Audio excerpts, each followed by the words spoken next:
Hello and welcome to the latest in the Chief Value Officer webinar series.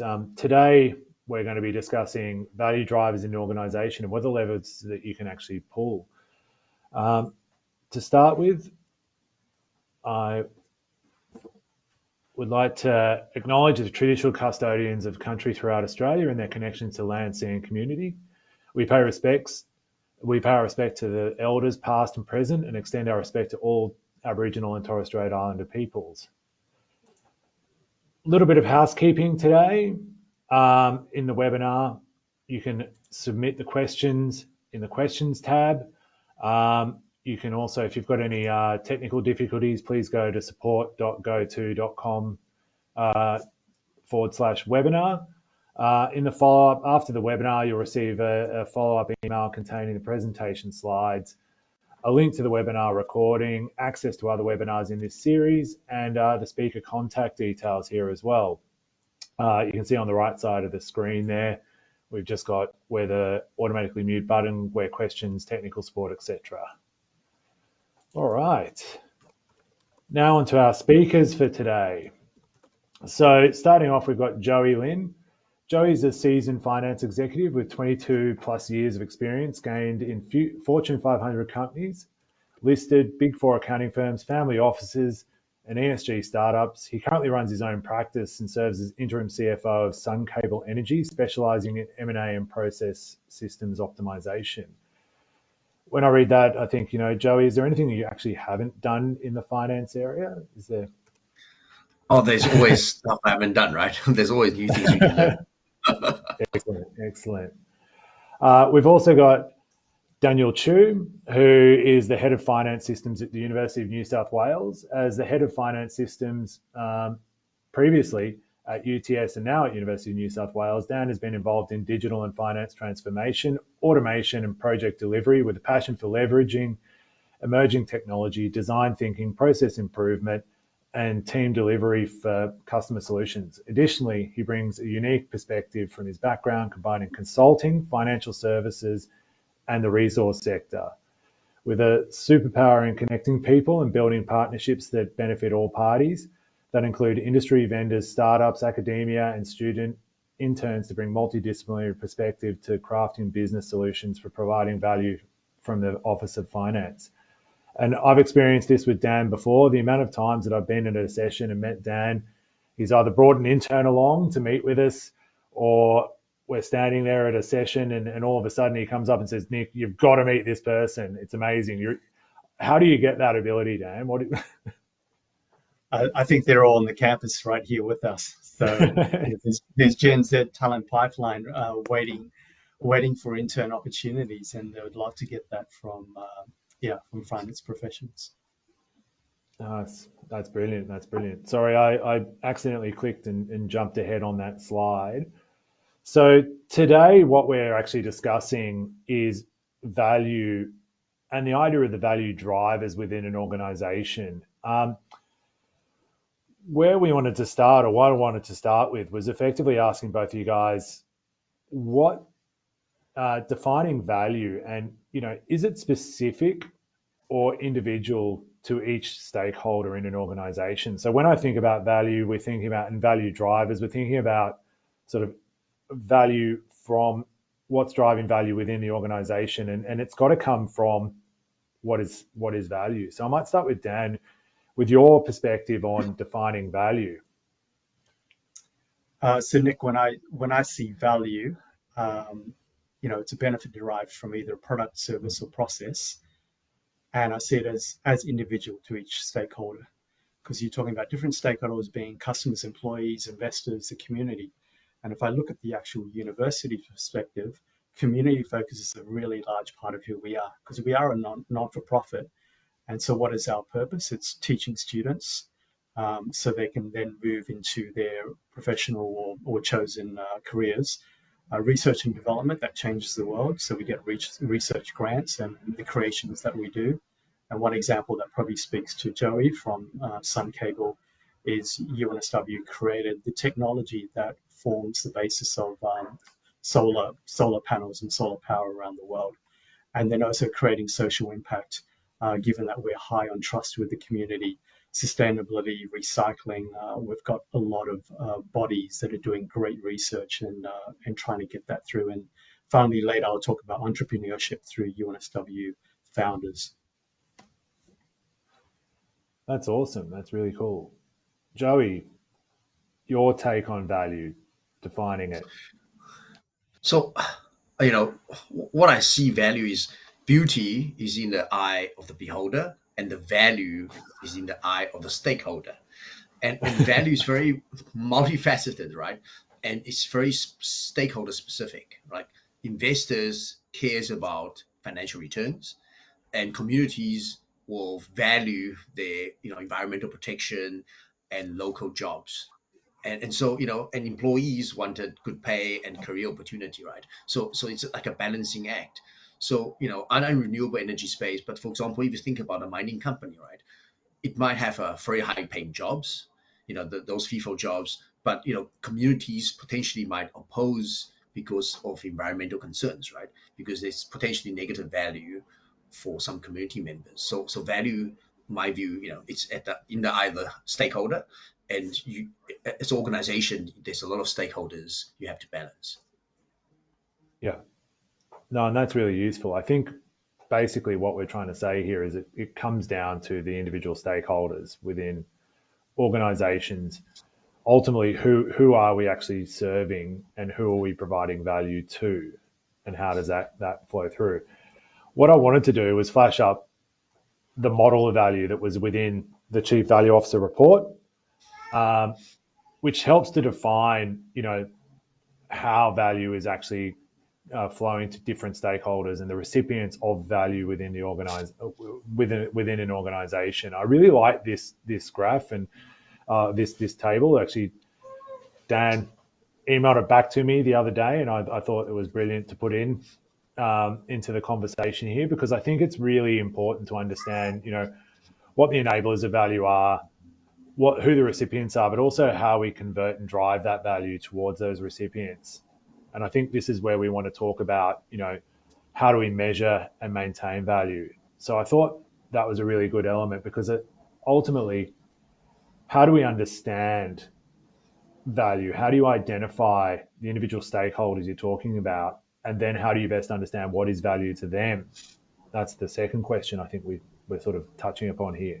And Joey, you made a really good point there in terms of, a mining company might have stakeholders who are employees who are getting benefit from high wages, etc., but then also the community there. So is the community getting value in return for the use of the land and the issues that are occurring there? So it'd be really good to unpack that a little bit, Joey, from that perspective. What do you see with this model of value, and how do you feel that it sort of applies in these circumstances, and how does a finance professional help in understanding and talking about value? Oh, geez, that's a lot of questions, Just open right? up the question a bit more. I have to say this, this value model is actually a very good model, because it summarizes, conceptually a very complex, organization and the issues, right? And if we go back to the mining example, and we look at the value cycle, right? We can actually use the model above and do the mapping of what is applicable to our situation, and define what each of the stakeholders value, like a KPI. The accountants was KPI, and then how can we create these values, deliver and measure their values, right? Because I think it's Michael Porter who said that, right? What cannot be measured cannot be improved on. And what accountants are great at is to doing those measures, right? Doing the measures, doing the reporting, and because once we have all these measured, defined, measured, delivered, and then the cycle continues, right? We can go back and improve, because Dan and myself all love process improvements, automation, and that's once you deliver the cycle once or twice, then you can start automating and improve it further. That's really good. Dan, do you have anything to add there? I mean, the university has a different viewpoint, but also a very similar viewpoint, I would say. Dare I put words in your mouth? Yeah, I think I can see it through two lenses. If we look at the third line, we're talking about enablers, financial, which is the world that us finance professionals work in. I can say over the last 6 months, we've been on a drive here in our finance department at UNSW to get some metrics of how we add value. And for example, the focus has been operational efficiency. So I sit under a finance operations umbrella. So standard ones is cost to serve. How much is it with our staff costs to actually look after the transactions? So then that leads to help desk ticket times, how long it takes, have we got the right amount of staff workload to manage those in periods of busy times. We also want to push around compliance. So we start measuring and seeing value of, can we institute a culture where we generate purchase orders um, before we get invoices? Because a lot of times you have academics, they go and buy something, here's the invoice, hey, you didn't get a PO. So now we're not in compliance, and that's where fraud and other unexpected costs come through. We're also on a drive here at the university to provide staff with credit cards rather than creating POs, because the admin cost to do that using a tool like Concur for expense management is a lot easier than manually creating POs. So we're looking at credit card usage promotions. We're trying to calculate our accounts payable days outstanding. So there's a lot of metrics that finance people can gravitate towards to about how do we improve ourselves. But then you look on the other side of the of that line, talk about nature, um, social relationship, and think of the ESG side of it. We're also on a big push of increasing our indigenous suppliers and increasing that spend by those indigenous vendors. So the whole supply chain comes into it as well. And then also finally, as Joey talked about, it's about continuous improvements. What are we getting from the ROI, from the automations or the improvements we're doing through technology, about the transaction savings versus the actual project costs of delivering that.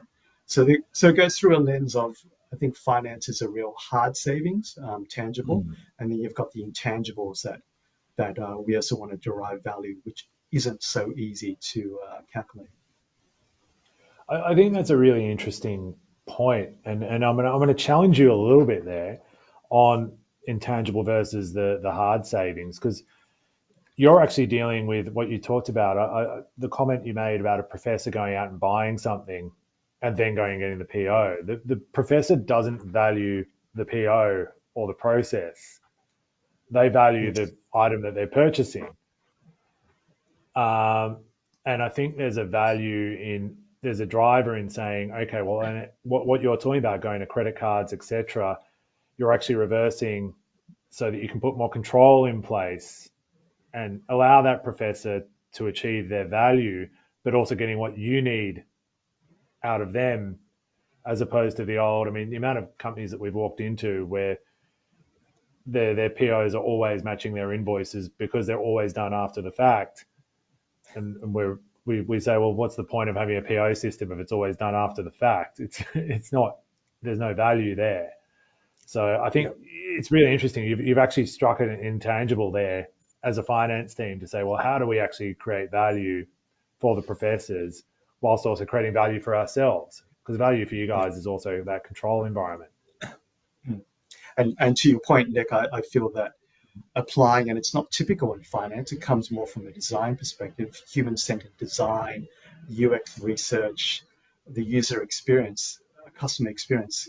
Combining the techniques of that is actually starting from, what does the actual customer feel amongst this journey of they just want to buy that widget?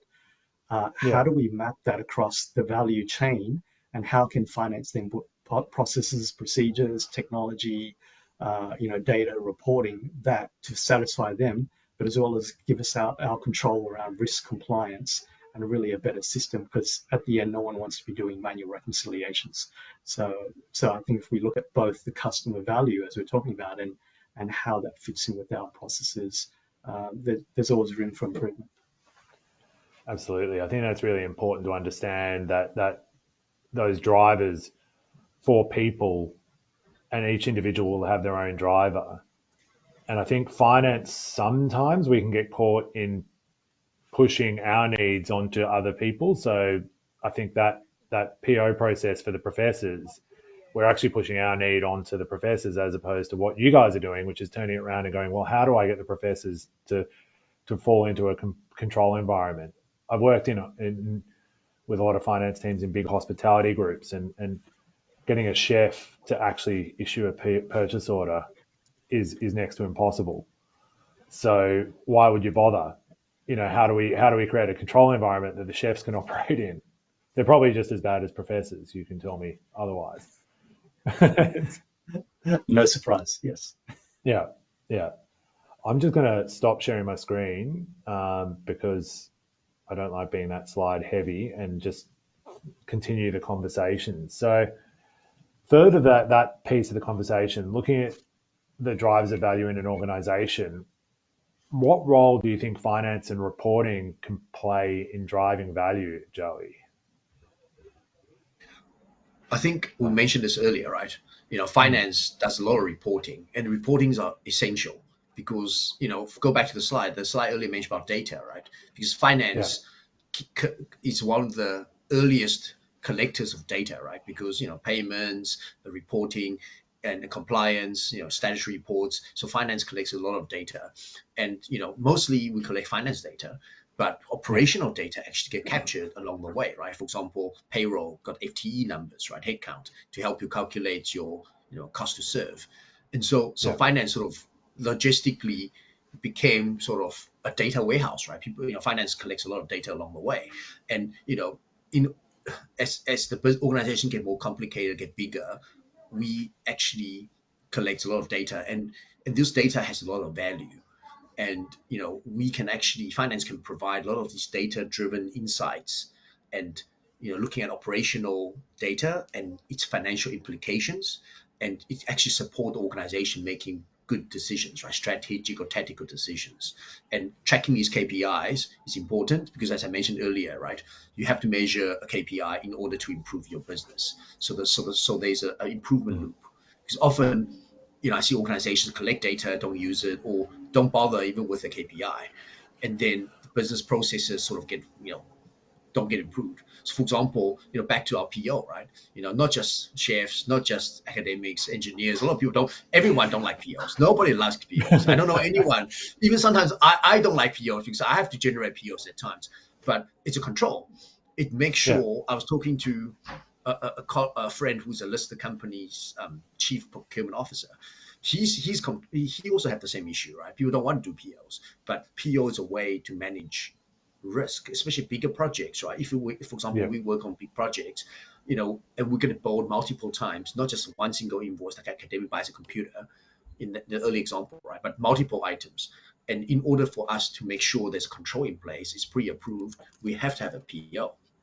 But often I think Nick and Dan probably know I love Elon Musk in terms of the way he thinks, and he often goes back to first principle and ask everyone, why do we do it in the first place? And often the data can help you with that, right?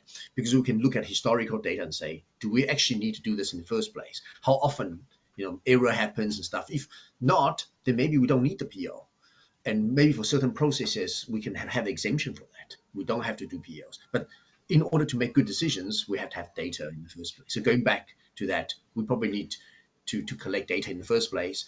Then we can justify certain decisions, because I've seen a lot of people make decisions without the right operational financial data, and so it causes a lot of issues, right? Because they make decisions based on too much on hot and too little on hard data.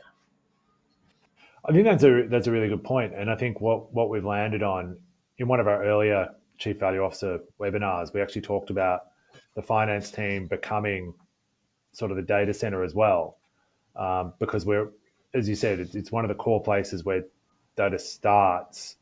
We've always been collecting, we've always been analyzing it, and it's just broadening out the set of data that flows through finance. And I know that's an area that's close to your heart, Dan. Do you want to elaborate on anything that Joey said? Yeah, you're spot on, Joey, in the sense that to measure value or to derive value, you need the data. Because if you can't measure it, well, how do you know if you're doing well or not? It's just gut feel. I on this topic around how finance and reporting can drive value, I feel that this profession has the most perfect example right now with the sustainability reporting, the Australian sustainability reporting standards being placed upon, the ASX companies, and then will then go down into mid-tier companies and then not for profits. So finance, I don't. My gut feel is no one in this call has got sustainability reporting sorted because we're finance people. We're balance sheets P&L. We're not about carbon credits and those associated with ESG and sustainability. But it's moving us in that direction, and I see it in the uni, and what we're talking about with the academics is that meshing of the chief sustainability officer with the CFO office, and then so all the direct reports and all the teams below, whether it be FP&A, financial controllership, the systems area that I run, is about geared around how do we now get data that we've never had before? How do we understand it? How do we systemize it so we can create that final report? But it's not just creating the report. As Joey said, to add value, it's a so what? You're just reporting, your carbon footprint. But how are you going to improve on that is the opportunity to add value. So, and that's where, if I take an example with the university campus with really good technology, you could do predictive modeling and say, if we shut down the aircon or turned off elements that will give us cost savings across the whole campus, that so many buildings, and we do some Monte Carlo scenario planning, how much would that save us versus converting to solar energy across our campus or electrifying the campus? How much would that save us? And then we can report on it and we can show the good work we're doing, and that creates that virtuous cycle that we're moving forward in that direction. So I feel that, finance reporting, there's no better time now in the profession to be able to take that and really improve on that. Yeah. That's a really interesting point. That actually comes to when we were initially doing roundtables for the Chief Value Officer session. We actually found that we also talked about the opportunity for the CFO or finance professionals to become the Chief Value Officer. It wasn't where we landed was ultimately that it wasn't necessarily a done deal that the CFO would be the Chief Value Officer, but it was just that we were well positioned. And what you were just saying there, Dan, is we're well positioned as accountants and finance professionals. That doesn't mean you just get to walk in and be the Chief Value Officer. You've actually got to take it to the next level, the so what questions. I think that's really important. And then this is where we start talking about bringing it back to value drivers, understanding what is value at that top level, but then understanding what the drivers of value are within an organization. And the three of us have talked previously around the concept of if I was a pure finance or the old style view of an accountant is increase revenue, decrease cost. Hey presto, we've got value. Done. But it's actually more multifaceted than that. It's actually it's less simple than that. It's more complex. Do you have any thoughts on that?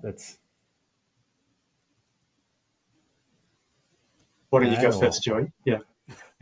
I got a lot of thought about it, and there's an interesting example about it recently in China. I came across it recently.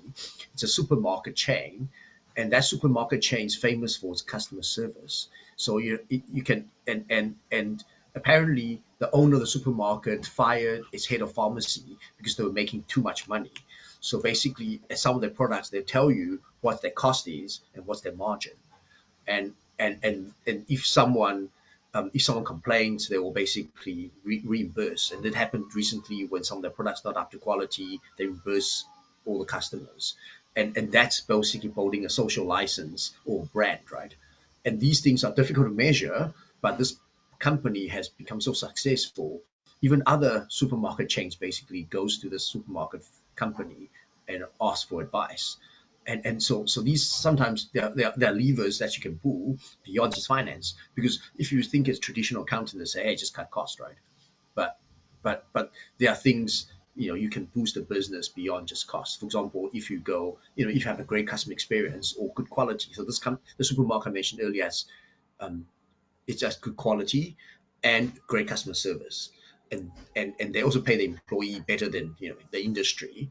So that sort of creates a goodwill amongst the customer and the employees, and so now it's one of the most successful companies. I've seen some YouTube videos whereby these YouTuber goes out of state to the supermarket just to check it out, right? Because it's so famous, right? And so that's that's example, right, of this the value levers, because the value of the founder, he drives his personal value down to the organization, and they become quite successful. That's really interesting. I mean, I think that's actually showing ultimately there is value being received by the shareholders, members through that, but effectively it's just not increasing profits, right? Yeah. Profitability and sustainability, and I talk about sustainability here as in corporate sustainability in the terms of being able to continue operating. Um, and I think that's important here. That's your social license. So I think from Dan, I think you would sort of mention as well the university really, it actually operates within a social license. It has a community purpose, um, and its stakeholders realistically are looking for achieving that community purpose, and it's not necessarily just driving down costs and increasing revenue, right? Agree, agree. What I'm seeing in this new generation, if you call them Gen Z, just as a generational description, uh, they're really, and I mentor quite a lot of these students, and I get insights into them. They are really focused on when they move into an organization like BDO or SunCable or any other organization. They're really interested to know what are they doing about the world, sustainability, ESG, staff welfare. It's really important to them, and they will choose companies where they feel that it's aligned to them. Others, if they don't, you know, walk the walk, they will actually say, no, thanks, I don't think you're really a right fit for me, which is very different from my times, which was let's just get a job and I can earn money. So there's a real mindset change. So for us at the university um, is the education for the students to look at this, because they are pushing it into a more holistic view rather than, as you say, it's just about costs and profit. It's more than that now. So it's that changing view of how do we as a university add value to the students so they're quite rounded. So when they move on from uni, transition to working life, you as in the organizations are getting the best type of student out there to tackle the problems of the world, which for some, you could chat GPT it, or we want that creativity that's more than just chat GPT to solve the problems that are out there. That's really interesting because that's we're talking about how the profit is going, how value goes beyond the simple metric of profitability, and we've now started talking about social license there. And Joey, you touched upon it with the supermarket example. Social license sits within the university, but also your students who are going out into the world are actually deciding whether or not they're going to work for different organisations based on social license. Um, we've discussed before, the three of us as well, with terms of social license, how the big supermarkets here, I think during the middle of COVID, they were some of the most trusted brands, but right now they're some of the least trusted brands because they haven't got their metrics right from a values perspective in terms of how they're actually operating right now.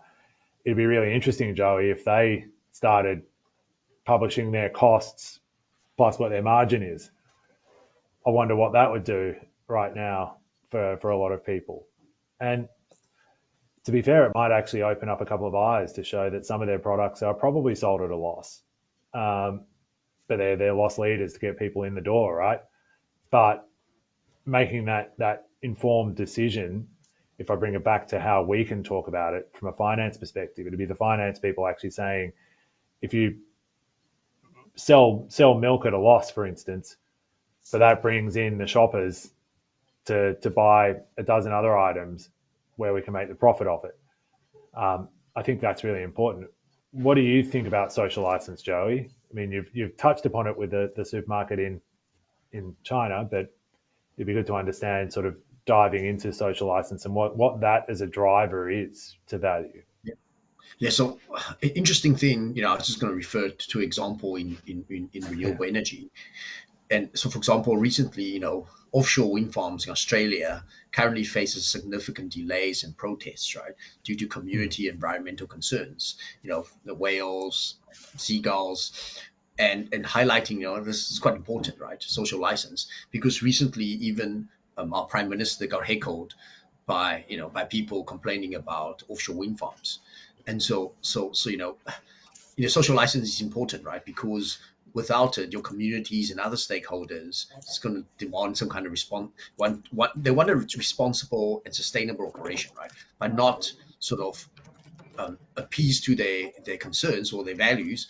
It actually will cause reputational damage and reduce profitability, and because your project will get delayed. Because these projects, renewable energy projects, unlike traditional energy projects, most of the costs are upfront, capex upfront. So if any delay causes a big impact to the profitability of the projects. Yeah, and that's your social license as well. That's social license is really, and so the community impacts, etc., going through those processes. As finance professionals, we can help to understand what the actual cost of those impacts and delays are actually on the actual project and what the actual ultimate outcome is going to be. So we're able to help model that out. So Dan, I mean, from a social license, we've already touched upon this a fair bit, but I mean, you've talked about it from the student perspective, but there are other stakeholders as well that you're dealing with. I mean, there's obviously the governments, state and federal, who are stakeholders. They're big investors. I mean, I read somewhere recently that for every dollar that's invested by the federal government into education, we get $7 back over the lifetime of that person. So it's a big investment to make from a government perspective, but it's also a big return for them. Um, what are your thoughts? Because social license, there's different. I don't want to get political, but you also have different swathes of different governments with different stripes have different views on different sectors. Yeah, Treading yeah. very close. Joey talked about Elon Musk before. We're getting Sailing close to treading some fine lines here. yeah, yeah. No, not to be political, but yeah, there's a lot of focus now on the international student intake and what that means, and the impact on housing costs and rent costs. Where there's a lot of views, I'm not going to get into a debate about it, but that from an impact point of view, that is significant to all of the universities here, because Yeah, because the international student take is a big part of it, and it does not replace domestic students. So there could yeah, be a bit of a myth about that. One international student replaces another domestic student. They're from a different bucket, and but what it is. So if you look at that as an example, international students, because of the publicity, what's happening, it does affect them from a personal point of view. So we're doing a lot around the social side of helping uplift international students for their well-being, for their experience. One part of it is the the legislation around modern slavery. So it's quite scary, because we had some students research into this, that an international student, English is not their first language, they want to rent an accommodation. There are cases where the landlord said, I'll need to confiscate your passport, because I need to hold your passport because I don't know if you're going to dodge your rent. And the students don't know, and they do that, and that could lead to all sorts of exploitation from there on in. Threats about, I'm going to report you to immigration, and sort of quite horrible stories there.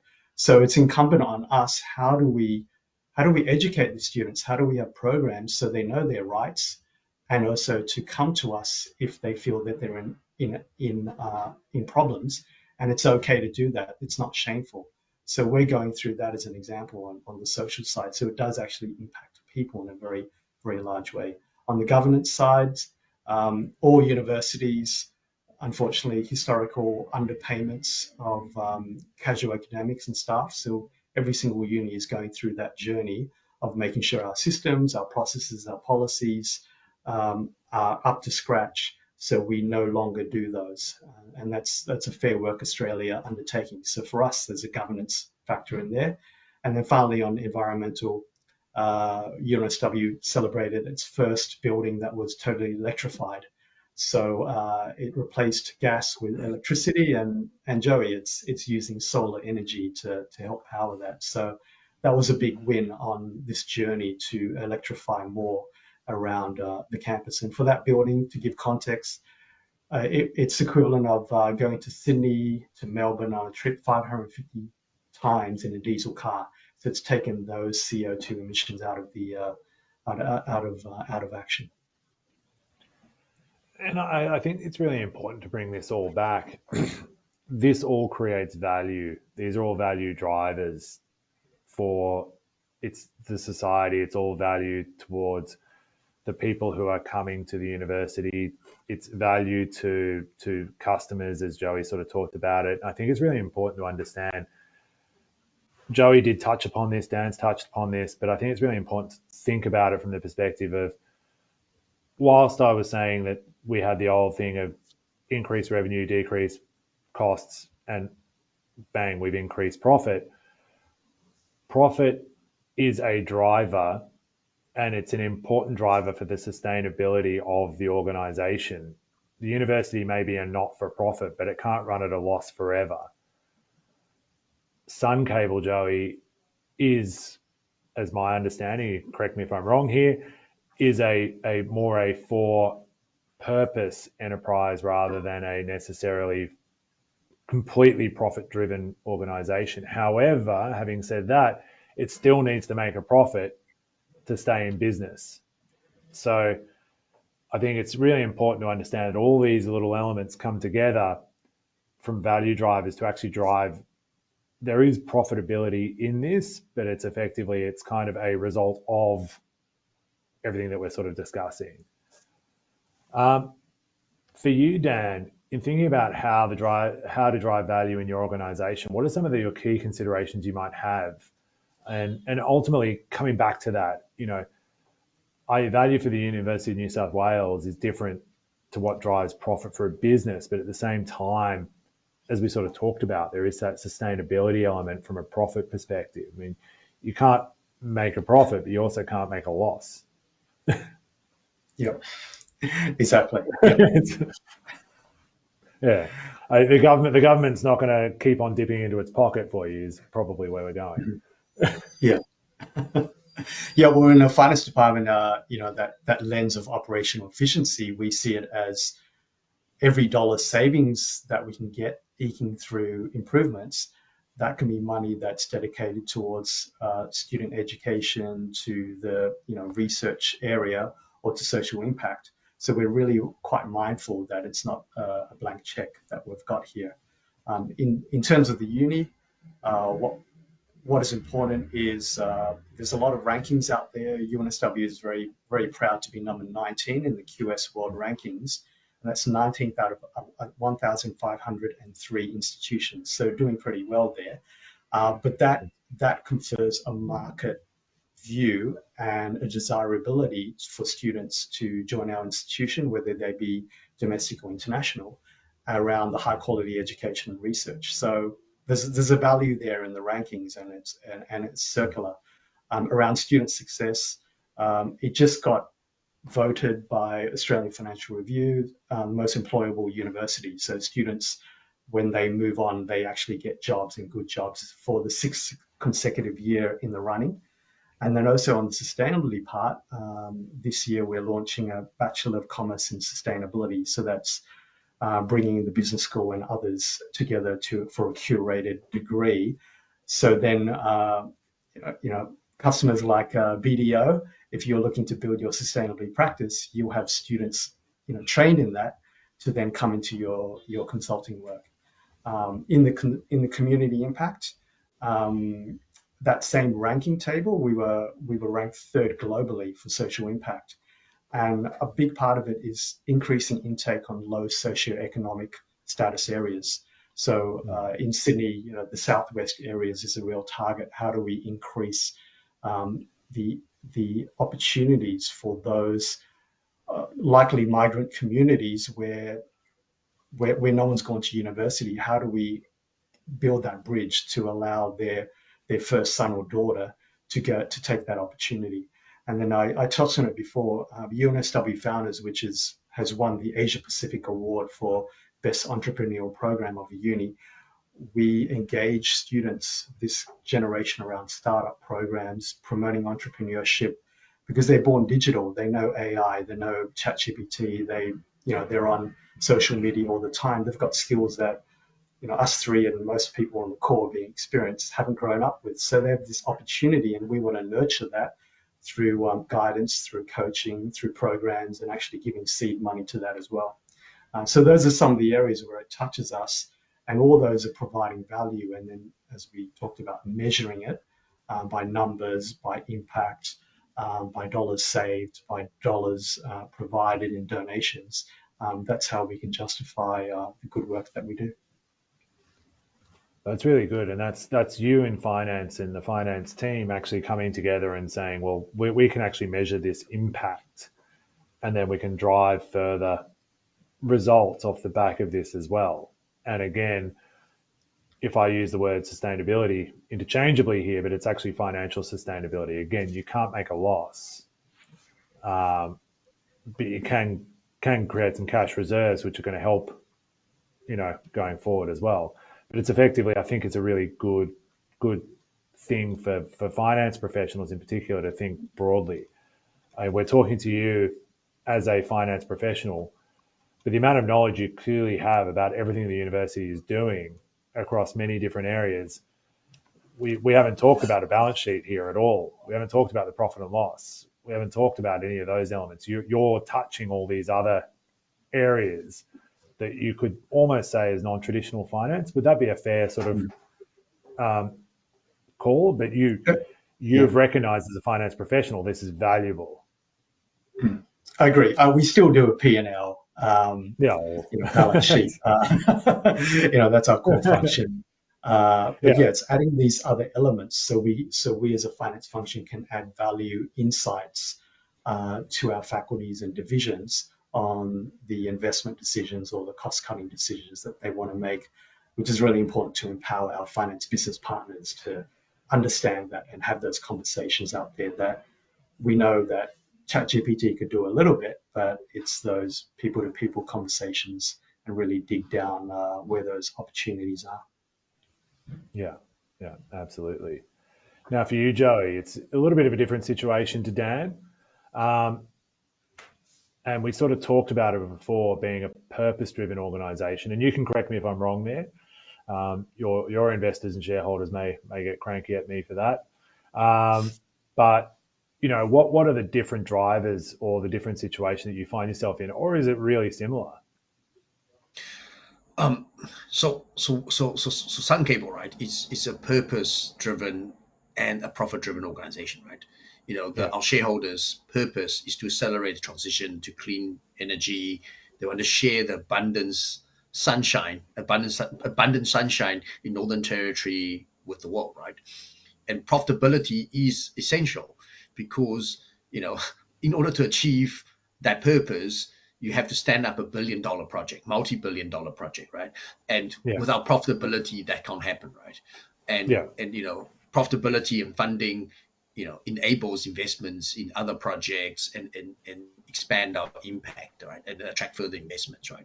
And that's why our shareholder invested in the business in the first place, right? Because they want us to be successful, and then this business can expand and grow, and these things are linked. And besides this organization, I've previously worked at another organization as a non-executive director, and as also as a social enterprise. and the profit of the organization actually went into reinvest into its purpose, right? And the purpose was to protect the farm. This was like a wine farm, of just under 400 years old, and there actually was an act of parliament that protects it. And so I worked with a lot of organizations before that has beyond just a profit driver, it has a purpose driver as well, and balancing that is very important. Because sometimes in these board meetings, everyone need to remind each other, hey, we're not just here to make money, right? There are other things Yeah. that we need to achieve. And it's very interesting, right? If it's a very interesting, because I've never had the opportunity to go to uni to learn that, but I have the great opportunity to actually to work in that kind of space. Yeah. The first time you hear it can be quite jarring, because when we all went to university, I'm sure that it was, your experience may be very similar to mine, which is effectively businesses are there to make a profit and Yeah, return to that's right. shareholders. That was the fundamental principle. But now I'm finding the question is, what is a reasonable profit? It goes back to your supermarket. If they're showing their costs plus what their markup is, and consumers are going, oh, well, that's reasonable, then they're allowing consumers to make a choice on that decision on what's reasonable. They could jack up the profit or the margin to be 200%. And if consumers are walking past and go, well, that's reasonable, then fine, that's reasonable, I suppose.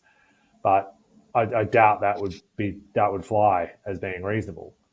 So I Yeah. think it's a really interesting one. I also recently had a chat to an owner of a business who'd grown from basically a small backyard operation to quite a large organization. And he actually said to me, I want my employees to not be stressed, not work back too late. And if that means, I mean, the numbers are pretty, I wouldn't mind this, but he said, if that means I don't take home $10 million this year, I take home 9, I don't care. That's a different kind of mindset than certain people, where it's like, no, I can't make 10, I've got to make 11 and squeeze every dollar out of everyone in my organization. But that's the values of the organization, right? And I think that's where we're coming back to, is the value is in those stakeholders, what they feel and perceive as value, what your customers feel and perceive as value. Finally, when thinking of value drivers, sustainability has come up a lot. We've talked about this in terms of interchangeable. I've said it before. What do you take away as the drivers of sustainability, both environmental sustainability and also business sustainability, i.e. paying the bills? Who wants to tackle that one first? I've sort of touched upon it a fair bit, but I think it's been an underlying theme here as well. Why don't you go, Joey? I'll supplement. Yeah. Oh, okay.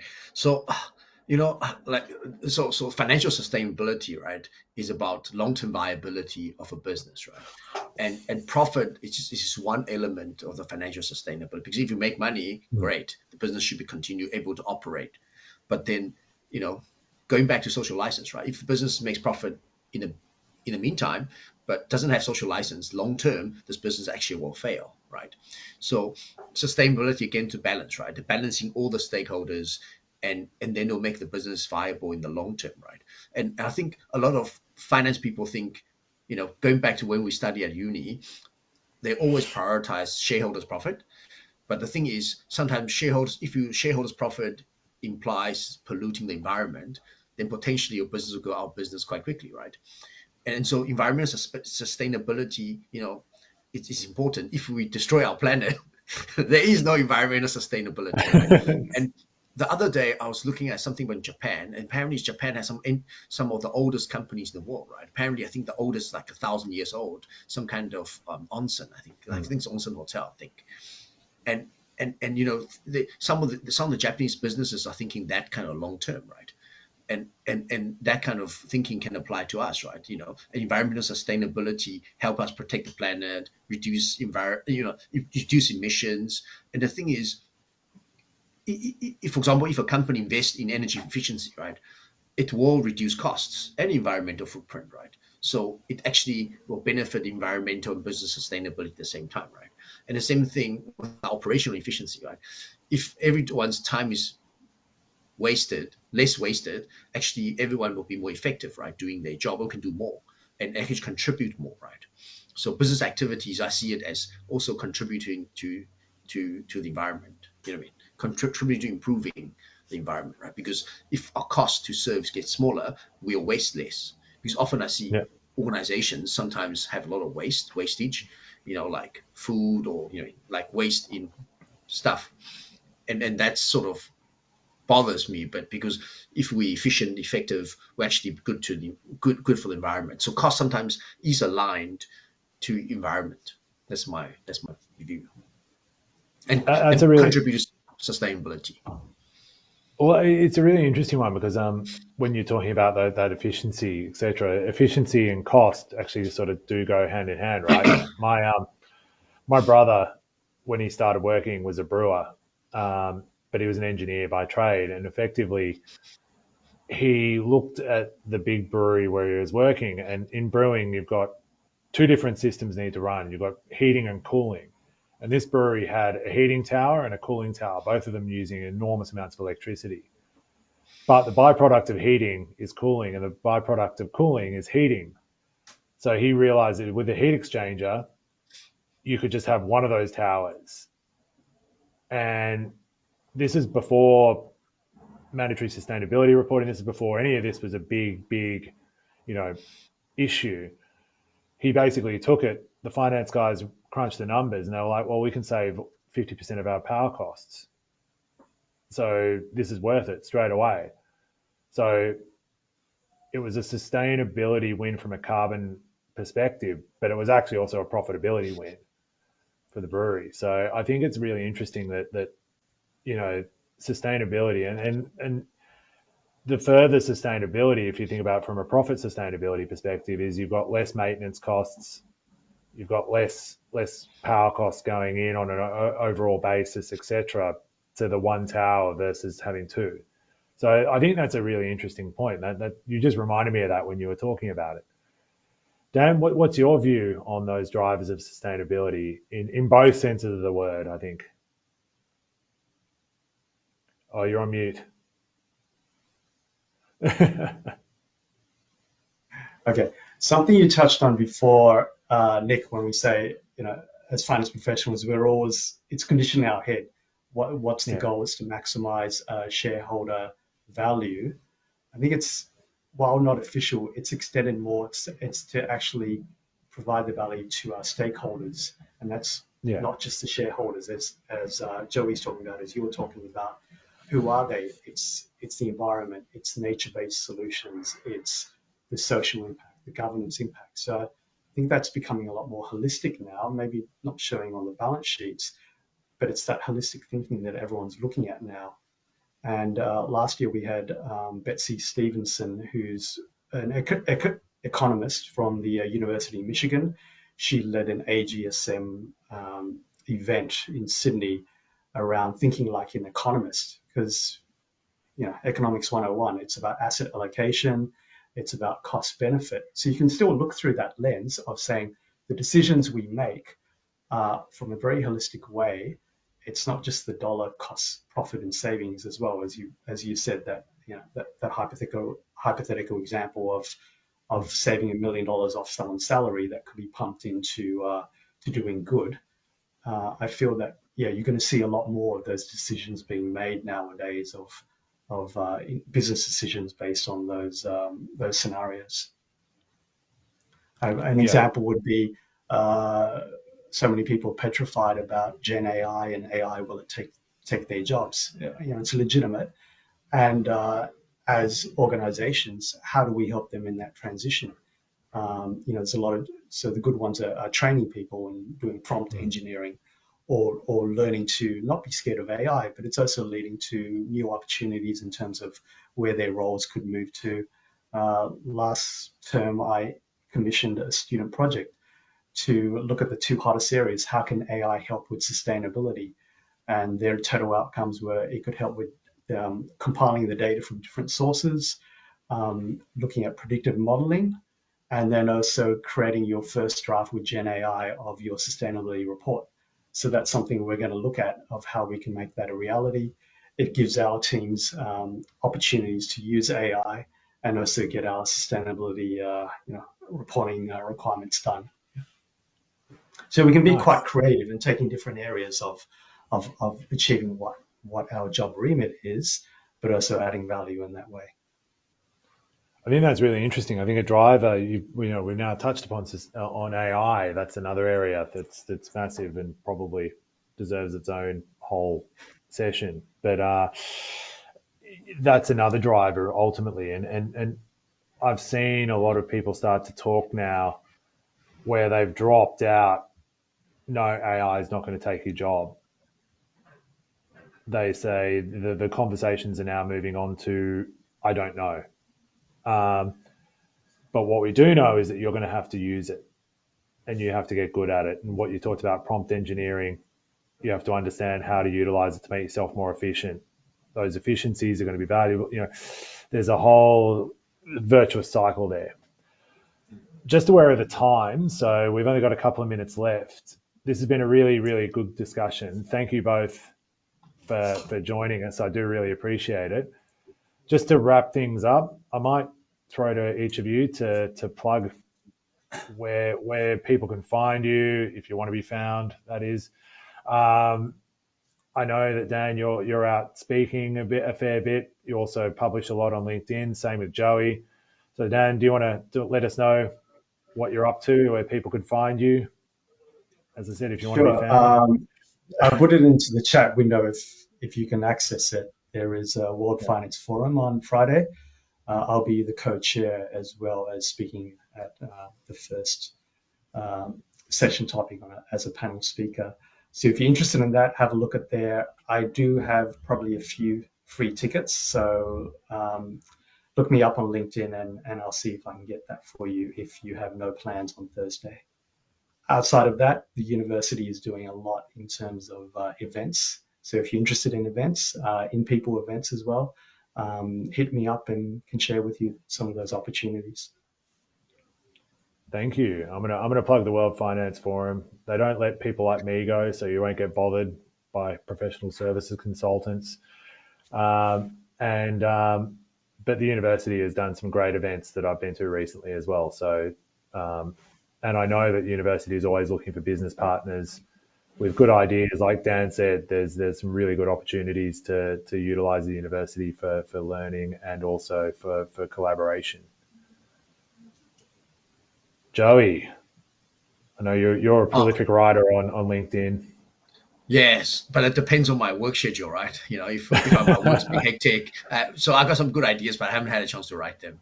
And maybe I should start using some AI to help me write some of these articles, and so I can be found on LinkedIn. So. Yeah, no, perfect. So look up Joey on LinkedIn. He's writing out. He's put some good articles out recently.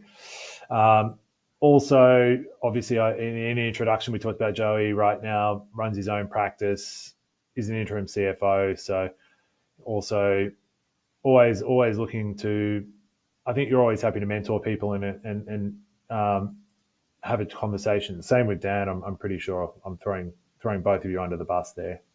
Yeah, and the funny thing is Dan wrote me into UNSW, so I do mentor at their business school as well. All right. With that, thank you very much for attending. We will circulate the slides, etc., and also where everyone can be found. As Dan said, we can probably put a link out there to assist with finding the World Finance Forum. But otherwise, if you Google it, I'm sure you'll be able to find it as well. With that, thank you very much. I do appreciate both of your time. It's been an interesting discussion. I think the takeaways that I've got from this is values in the eye of the beholder, ultimately. I'm not as funny as Joey, so I'm not going to try and repeat the joke. But essentially, it's the drivers of value actually really do come down to who your target stakeholders are. And effectively, as finance professionals, we actually are a center of basically how we can provide that value. If it can't be measured, then it can't be changed, it can't be updated. So we look at sort of those KPIs, etc. So that's my takeaways. And thank you very much. Looking forward to the next session. Appreciate your time. Thanks, Nick. Thanks, Joey. Thank you.